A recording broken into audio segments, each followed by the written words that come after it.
اب دیکھو کہ ایک تجلی طور پہ پڑی تھی تو ریزہ ریزہ ہو گیا تھا، تو طور عرش پہ نہیں گیا تھا، نہ عرش طور پہ آیا تھا، ادھر سے جلوہ چلا طور پہ پہنچا،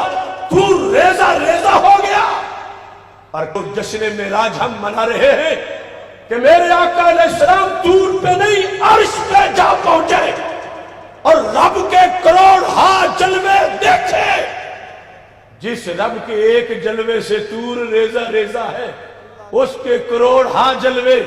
حضور دیکھ کے مسکرا رہے ہیں،